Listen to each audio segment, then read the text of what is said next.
तो first of all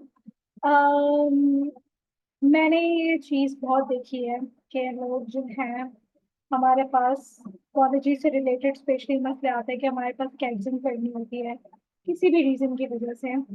हमारे पास pharmacist होते हैं, डॉक्टर्स होते हैं जो हमारे पास फार्माकोलॉजी पढ़ना चाहते हैं।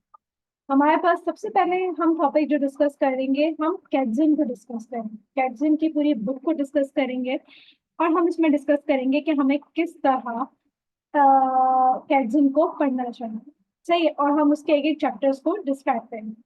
सो फर्स्ट ऑफ ऑल हमारे पास जो चैप्टर्स आ रहे हैं वो हमारे पास कैटजिन जो है हमने इंटरनेट से लिया ही है, तो मसले की बात नहीं है। आपको अगर लिंक चाहिए तो मुझे बताएगा, मैं आपको लिंक शेयर करूंगी। अच्छा, सबसे पहले हमारे पास देख लें, हमारे पास बहुत सारे चैप्टर्स हैं, इसके अंदर टोटल 10 टॉपिक्स हैं। सही है, अब हम सबसे पहले बेसिक प्रिंसिपल पढ़ेंगे। सही है, अब बेसिक प्रिंसिपल में आ जाए हम। बेसिक प्रिंसिपल, सही। मैं जूम इन कर देती हूँ ताकि क्लैरिटी हो। सही है, सबसे पहले हमें ये बताना चाहिए फार्माकोलॉजी होगी क्या। फार्माकोलॉजी जो है ये हमारे पास ऐसी नॉलेज बताता है कि हमारे पास एक सिस्टम है, उसके अंदर हमारे पास ड्रग जाके क्या करेगी। सही है, कि हमारे पास नॉलेज होती है बॉडी की, कि हमारे पास कोई भी ड्रग है उसका एक्शन क्या आएगा हमारी बॉडी पर।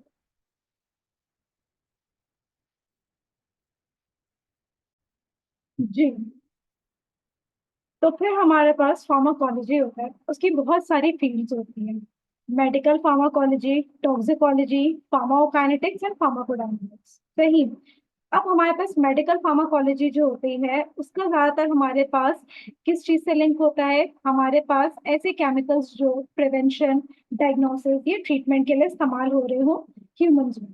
टॉक्सिकोलॉजी हमारे पास वो होती है जो कोई एक ऐसा एरिया होता है फार्माकोलॉजी का जिसके अंदर सिर्फ हम अनडिजायरेबल इफेक्ट, कोई हमने ड्रग यूज करी, उसका एक केमिकल इफेक्ट क्या आएगा या अनडिजायरेबल इफेक्ट क्या आएगा, उसको हम टॉक्सिकोलॉजी में डिस्कस करेंगे। फार्माकोकाइनेटिक्स में हम ये बताते हैं कि हमारे पास कोई ड्रग है,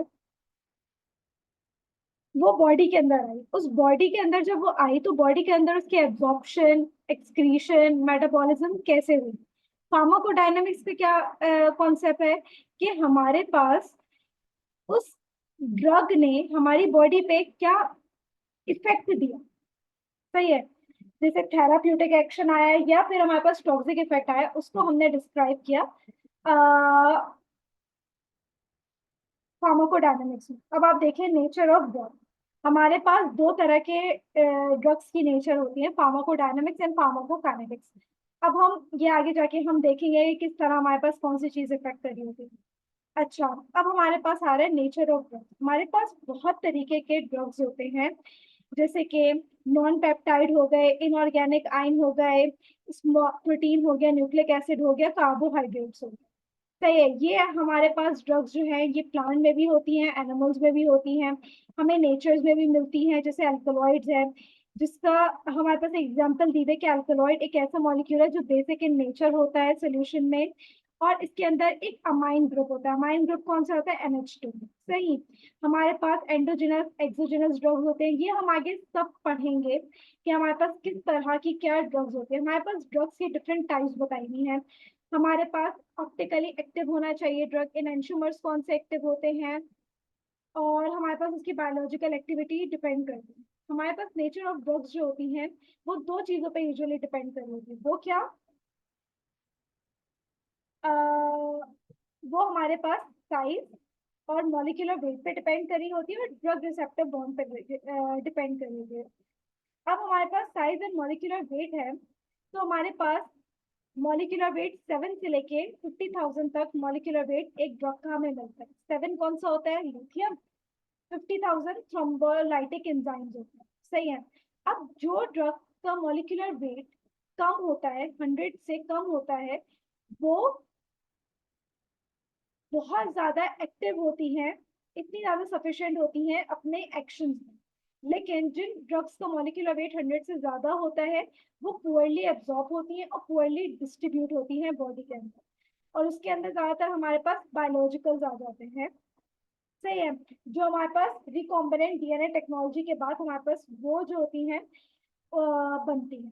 सही है, हमारे पास अगर मॉलिक्यूलर वेट कम होगा तो बॉडी में इजीली जाएगी, डिसइंटीग्रेट होगी, डिस्ट्रीब्यूट हो जाएगी, एलिमिनेट इजीली हो जाएगी। लेकिन मॉलिक्यूलर वेट ही ज्यादा है तो उससे हमारी बॉडी पर असरअंदाज ज्यादा पड़ सकता है। ड्रग रिसेप्टर बॉन्ड हमारे पास क्या आता है कि हमारे पास इसके अंदर जो ड्रग रिसेप्टर बॉन्ड्स जो ड्रग होती है वो बॉन्ड बनाती है, वो ड्रग जो बॉन्ड बनाती है अगर वो कोवेलेंट बॉन्ड होता है तो वो हमारे पास एक इरिवर्सिबल, मतलब उसको हम चेंज नहीं कर सकते, और वो बहुत स्ट्रॉन्ग बॉन्ड होता है। सही है, और अगर हमारे पास वीक बॉन्ड होता है जैसे इलेक्ट्रोस्टैटिक बॉन्ड होता है तो उसके अंदर हमारे पास उसको तोड़ना आसान है। लेकिन उससे भी ज्यादा वीक बॉन्ड कौन सा होगा? हाइड्रोजन बॉन्ड और हाइड्रोफोबिक बॉन्ड। अच्छा, हमारे पास फार्माकोडायनेमिक प्रिंसिपल्स जो है वो कौन कौन से आते हैं? हम देखें, हमने ऊपर देखा था कि हमारे पास रिसेप्टर आता है, सॉरी,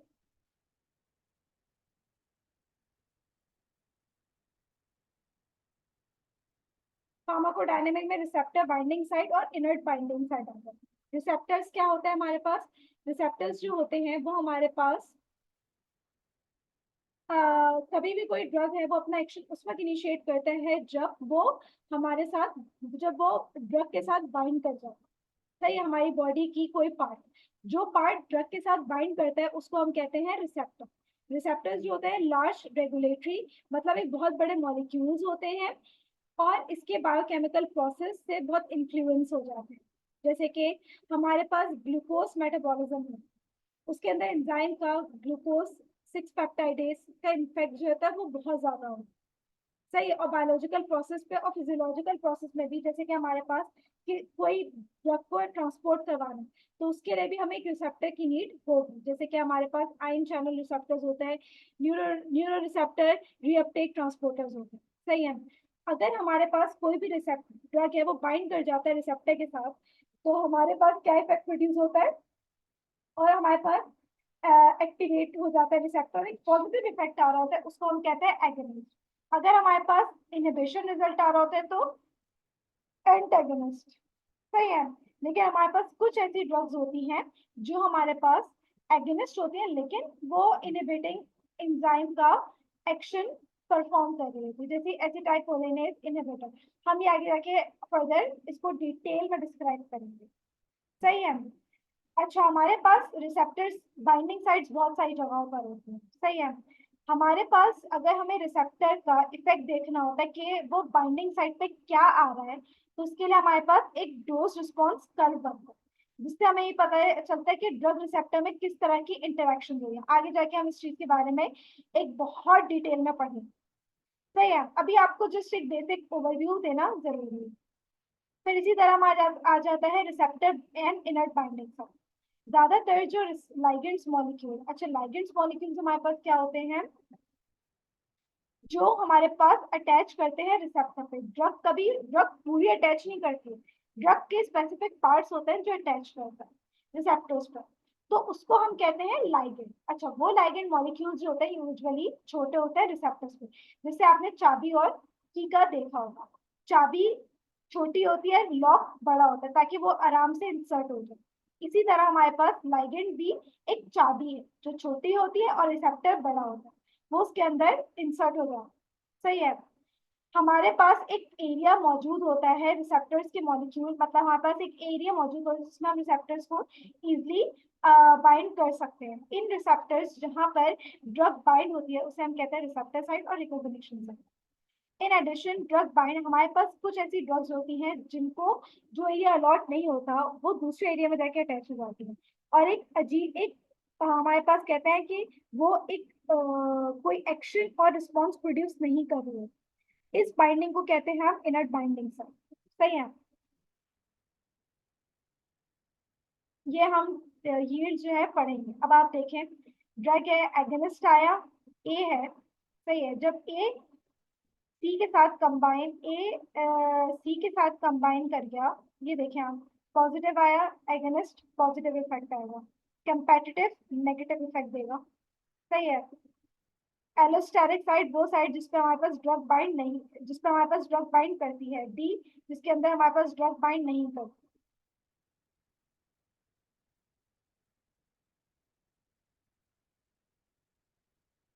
अच्छा, हमारे पास इनर्ट बाइंडिंग साइट जो होती है वो एक बहुत इंपॉर्टेंट रोल प्ले कर रही होती है जब हमारे पास ड्रग को डायरेक्टली बाउंड नहीं किया जाता। सही है। अच्छा, हमारे पास फार्माकोकाइनेटिक प्रिंसिपल्स में क्या आ जाता है कि हमारे पास किस तरह ड्रग जो है हमारी बॉडी में डिस्ट्रीब्यूट होती है, एब्जॉर्ब होती है, एलिमिनेट होती है, उसको हम डिस्क्राइब करते हैं। सही है। अच्छा, हमारे पास ड्रग्स जो होती है बॉडी में वो किस तरह मूव करती है, उसके चार मैकेनिज्म है। सही है। एक होता है परमेशन के थ्रू, सेकेंड है Fick's law of diffusion, third है हमारे पास water and lipid solubility of the drug, and हमारे पास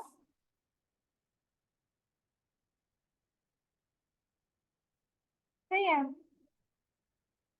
तीन से हमारे पास मूव करती है।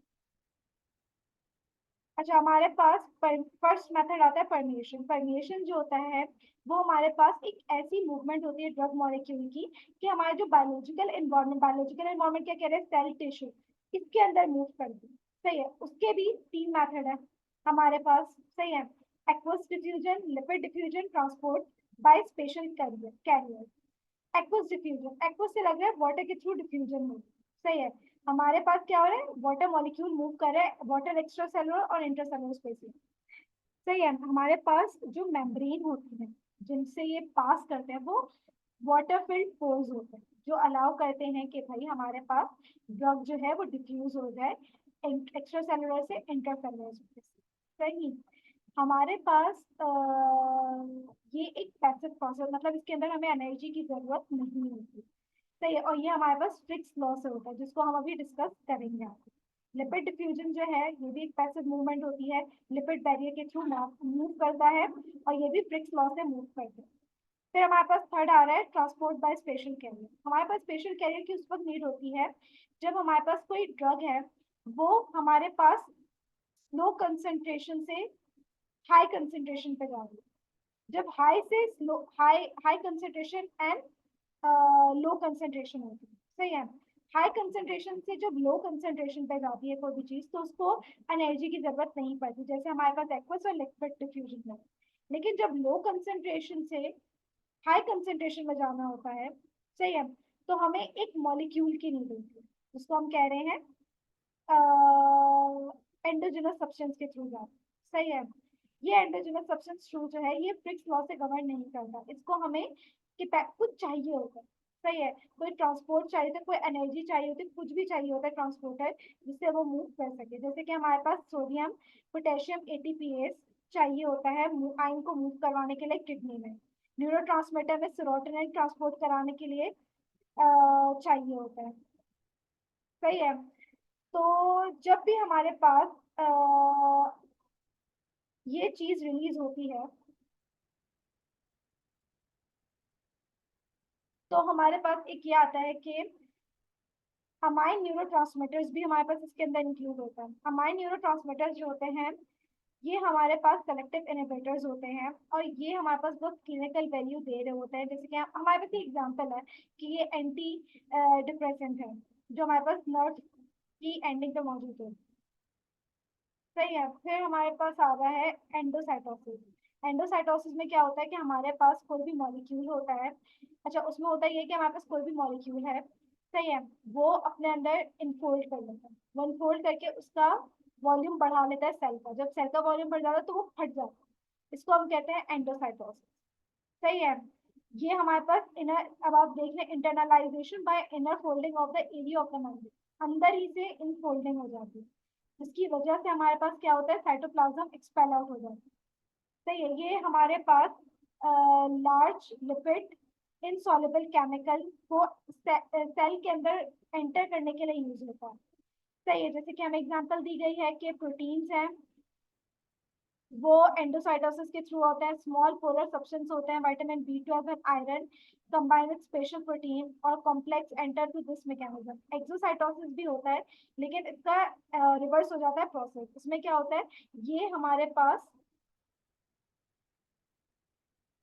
एक्सपल्जन करा देता है मटेरियल की इनसाइड द सेल। ज्यादातर हमारे पास एक्सोसाइटोसिस से न्यूरोट्रांसमीटर रिलीज होता है। फ्रिक्स लॉ में क्या बताते हैं कि हमारे पास कितनी मूवमेंट हुई है मॉलिक्यूल की एक बैरियर के थ्रू।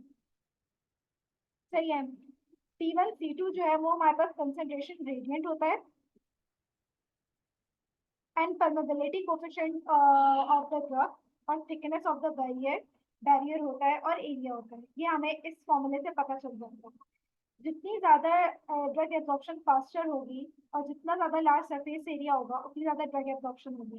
जैसे हमारे पास स्मॉल इंटेस्टीन है, सही है, लेकिन अगर हमारे पास स्मॉल सरफेस एरिया होगा तो स्मॉल कम एब्जॉर्प्शन होगी, जैसे कि स्टमक है। सही है, हमारे पास थिन मेम्ब्रेन में भी ज्यादा एब्जॉर्प्शन होती है, जैसे लंग्स।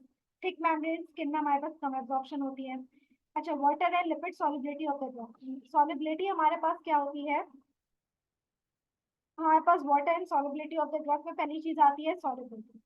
जो हमारे पास वाटर सॉल्युबल होते हैं, सही है, वो उसके अंदर चांसेस होता है कि वो क्योंकि हमारे पास पता है H2 होगा, तो उसके अंदर आयोनाइजेशन के चांसेस हैं और वो आयोनाइजेशन और पोलैरिटी प्रोड्यूस करता है, सही है, जिसकी वजह से वाटर जो है वो डाइपोल मतलब पॉजिटिव भी हो सकता है नेगेटिव भी हो सकता है, और उसके अंदर दोनों चार्ज एग्जिस्ट करते हैं। तो ये ज्यादा चार्ज ड्रग मॉलिक्यूल्स को किसी तरह अट्रैक्ट करते हैं और एक्वस शेल अपने अराउंड बना लेते हैं, सही है। जबकि लिपिड सॉलिड मॉलिक्यूल जो होते हैं वो चार्ज से रिपेल होते हैं। ज्यादातर जो होते हैं वो हमारे पास ड्रग वीक एसिड और वीक बेस होती है, सही है। और और इसी तरह के मॉलिक्यूल्स के लिए जो पीएच मीडियम होता है वो डिटरमाइन करना बहुत जरूरी होता है कि हमें उसको कितना पीएच जो है मीडियम का, कि वो कितना आयोनाइज होगा और अनआयोनाइज होगा। अगर हमें एक ड्रग है उसका पीके, मतलब पीके हमारे पास क्या होता है, पीके पीके जो है हमारे पास ड्रग का जो हमारे पास चार्ज में डिसोसिएट हो रहा है, सही है, और हमें पीएच मालूम हो, जैसे पीके और पीएच, पीके मतलब हमारे पास कितना चार्ज मौजूद है, तो हमें ये पता चल सकता है कि मॉलिक्यूल जो है वो जब आयोनाइज स्टेट में आएगा तो वो कितने में आएगा। मतलब अ, हमारे पास इस इक्वेशन को कह सकते हैं हेंडरसन हेजलबैच इक्वेशन। ट्रिक्स लॉ हमें बता रहा था कि हमारे पास कितना ड्रग जो है वो बैरियर के थ्रू पास हो सकता है, और हमें ये क्या बताएगा, हेंडरसन हेजलबैच इक्वेशन, कि अगर हमें पीएच और हमें पता है कि ड्रग कितनी डिसोसिएट कर रही है, सही है, तो हम ये बता सकते हैं कि हमारे पास ड्रग का आयोनाइज और अनआयोनाइज स्टेट क्या होगी। Ionisation of weak acid and base. Weak acid जो है वो आयोनाइज होती है, और जब भी हमारे पास ज्यादा पोलर और वाटर सॉल्युबल कंटेंट आता है, जब वो प्रोटोनेट हो जाता है। लेकिन वीक एसिड जो है वो आयोनाइज नहीं होता, जिसकी वजह से वो वाटर सॉल्युबल रहता है और प्रोटोनेट हो जाता है। हम एग्जांपल देख सकते हैं आप, हमने कहा कि R NH3 वीक बेस है, चार्ज वाटर सॉल्युबल, जब डिवाइड हुआ तो अनचार्ज लिपिड सॉल्युबल में बन गया और प्रोटॉन में। इसी तरह हमारे पास वीक एसिड का हेनरिजन हेजलबैच इक्वेशन जो है वो हमें ये बताती है कि किस तरह हमारे पास ड्रग पार्टीशन हो रही है ड्रग्स में डिफरेंट पीएच के दौरान, सही।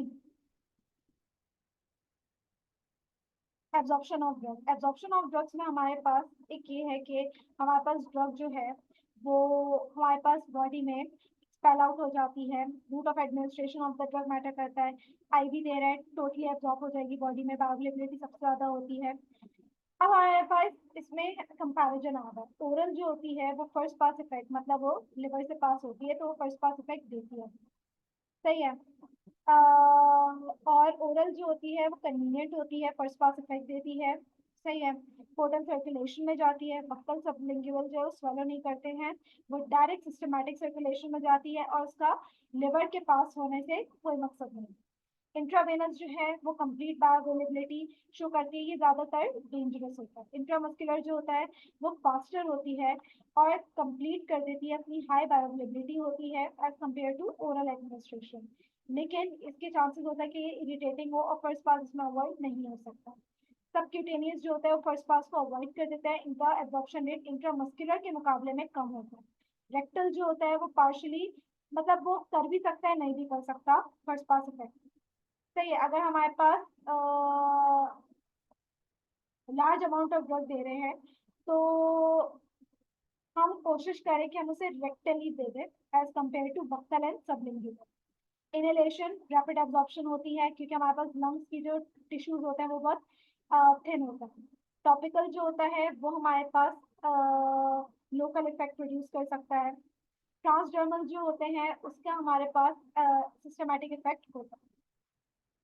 ब्लड फ्लो, जैसे जैसे ब्लड फ्लो ज्यादा होगा हमारे पास ड्रग की कंसेंट्रेशन ग्रेडियंट ज्यादा होगी और उसी तरह हमारे पास एब्जॉर्प्शन रेट भी ज्यादा होगा। कंसेंट्रेशन जो है, कंसेंट्रेशन ग्रेडियंट जो है वो बहुत ज्यादा मेजर इफेक्ट करता है कि कितना कंसेंट्रेटेड है। ये हमारे पास यूजुअली हमारे पास टॉपिकल ड्रग्स के लिए ज्यादा मायने रखता है। डिस्ट्रीब्यूशन, डिस्ट्रीब्यूशन ऑफ ड्रग में हमने क्या पढ़ा कि हमारे पास साइज क्या है ऑर्गन का। हमारे पास जितना ज्यादा साइज होगा बड़ा उतना ज्यादा हमारे पास एब्जॉर्प्शन के चांसेस भी ज्यादा होंगे। सही है। हमारे पास जैसे स्केलेटल मसल्स है, इसके अंदर हमारे पास लार्ज अमाउंट ऑफ ड्रग की कंसेंट्रेशन जो होती है वो ज्यादा होती है एज कम्पेयर टू मसल्स के थ्रू। सही है। ये स्केलेटल मसल्स लार्जेस्ट ऑर्गन होता है जब भी हमारे पास ज्यादा से ज्यादा ड्रग एब्जॉर्ब हो जाती है स्केलेटल मसल्स में। लेकिन ब्रेन है वो कम होता है, इसका डिस्ट्रीब्यूशन एरिया कम होता है जब भी हम उसमें स्मॉल अमाउंट ऑफ ड्रग देते हैं ताकि उसका इफेक्ट कम से कम हो, एडवर्स इफेक्ट कम से कम हो और पॉजिटिव इफेक्ट ज्यादा। ब्लड फ्लो जो है ये इंपॉर्टेंट होता है कि हमारे पास reuptake, rate of reuptake of a drug बताता है हमें कि कितनी अमाउंट ऑफ ड्रग जो है वो इक्विलिब्रियम में मौजूद है, जिसकी जैसे कि हमारे पास और इसका रिजल्ट हमारे पास किडनी और फैट और बोन टिश्यूज में आ रही है। इसी तरह हमारे पास सॉलिबिलिटी है, सॉलिबिलिटी ऑफ द ड्रग जो है वो इन्फ्लुएंस कर रही है कंसंट्रेशन पे। अगर ड्रग जो है वो सॉल्युबल है सेल्स में तो कंसंट्रेशन जो है एक्स्ट्रा सेलुलर स्पेस में वो भी कम होगी और डिफ्यूजन जो है वेसल्स में वो भी फैसिलिटेट होगी। बाइंडिंग, बाइंडिंग जो है वो हमारे पास अगर मैक्रोमोलिक्यूल्स की बात की जाए तो वो इंक्रीज हो जाती है जैसे जैसे हमारे पास ड्रग कंसेंट्रेशन बढ़ती रहती है। जैसे वारफेरिन है, वो वारफेरिन जो है वो हमारे पास स्ट्रांगली बाउंड हो जाती है प्लाज्मा प्रोटीन की वजह से, जिसकी वजह से वो रिस्ट्रिक्ट कर देती है वारफेरिन का डिफ्यूजन को वेस्कुलर कंपाउंड के बाहर। और इसी तरह अगर क्लोरोक्विनोन है तो वो एक्स्ट्रा सेलुलर टिश्यू प्रोटीन के साथ काम करती है। apparent volume of distribution and physical volume BD, BD जो है वो एक important फार्माकोकाइनेटिक पैरामीटर है जो डिटरमाइन करता है हमारे पास क्या कि कितना डिस्ट्रीब्यूशन ऑफ ड्रग होगा बॉडी में। बीडी जो है वो यूजुअली अमाउंट ऑफ ड्रग बताता है क्या होगा कंसेंट्रेशन इन बॉडी। हमारे पास metabolism of drug, metabolism of drug, drug disposition जो है हमारे पास एक टर्म है जो मेटाबॉलिज्म और एलिमिनेशन दोनों के लिए यूज कर रहे हैं। सही है। अब ये आपके ऊपर है कि आप इसको मेटाबॉलिज्म के लिए यूज करें या फिर उसके लिए यूज करें। ठीक। ड्रग मेटाबॉलिज्म जो है वो हमारे पास हो रही होती है एक्टिवेशन और टर्मिनेशन ऑफ ड्रग एक्शन से या विदाउट मेटाबॉलिज्म से। सही। हमारे पास एक्शन ऑफ ड्रग जैसे कि हमारे पास फेनिथायाजीन है, ये इन सब का एक्शन जो है वो टर्मिनेट हो जाता है before the excreted because they are met. हमारे पास क्योंकि हमारे पास कोई ड्रग्स होती हैं प्रोड्रग्स जो कन्वर्ट हो जाती हैं एक्टिव ड्रग्स में, वो एक्सक्रीट आउट होने से पहले ही वो इनएक्टिव हो जाती है। सही है। ड्रग विदाउट मेटाबॉलिज्म, कुछ ड्रग्स होती है जैसे लिथियम, वो बॉडी में मॉडिफाई हो ही नहीं पाती। Elimination of drugs, elimination of drugs में क्या आता है, ड्रग एलिमिनेशन और ड्रग एक्सक्रीशन सेम नहीं हो सकता। ड्रग एलिमिनेशन जो होता है कि एक ड्रग जो है वो मेटाबॉलिज्म के थ्रू एलिमिनेट हो गई और फिर एक्सक्रीट आउट हो गई बॉडी से। जैसे कि हमारे पास वॉलेटाइल एनेस्थेटिक एनेस्थेटिक गैसेस हैं जो हमारे पास एक्सेप्शन होती हैं जो प्रिमली सिर्फ लंग्स में। इसके अंदर हमारे पास दो तीन चीजें आती हैं, first order मेटाबॉल, first order elimination और second order zero order elimination. ये ग्राफ से आप ज्यादा अच्छा समझ सकते हैं। फर्स्ट ऑर्डर एलिमिनेशन में हमारे पास ड्रग्स जो है वो उसके अंदर हाफ लाइफ एलिमिनेशन होती है। मतलब थोड़े थोड़े टाइम में वो अपनी एलिमिनेशन करती रहती है, जिसकी वजह से एक कांस्टेंट हमारे पास टाइम पीरियड होता है कि भाई ड्रग रिलीज हो रही है। लेकिन जीरो ऑर्डर एलिमिनेशन में हमारे पास, आप ये ग्राफ देख सकते हैं, हमारे पास बस ड्रग एक ही बार एक ही रेट से एलिमिनेट हो रही है, जिसकी वजह से हमारे पास ज्यादा अच्छा इफेक्ट नहीं होता। फार्माकोकाइनेटिक्स मॉडल्स हमारे पास दो तरीका के होते हैं, मल्टीपल कंपार्टमेंट मॉडल और other absorption model. Multiple compartment model में हमारे पास ये होता है कि टू कंपार्टमेंट और वन कंपार्टमेंट मॉडल आ जाता है। अगर टू कंपार्टमेंट मॉडल है तो दो तरफ जाकर हमारे पास ड्रग रिलीज होती है। लेकिन वन कंपार्टमेंट में सिर्फ एक ही सिंगल, जो यूजुअली हम आईवी में देख रहे होते हैं।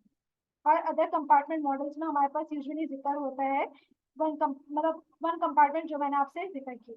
आज के लिए इतना ही। हमारे पास ड्रग डेवलपमेंट रेगुलेशन, अगर आपको पढ़ना हो तो प्लीज मुझे इन्फॉर्म करें, मैं आपको करके दूँ। Thank you.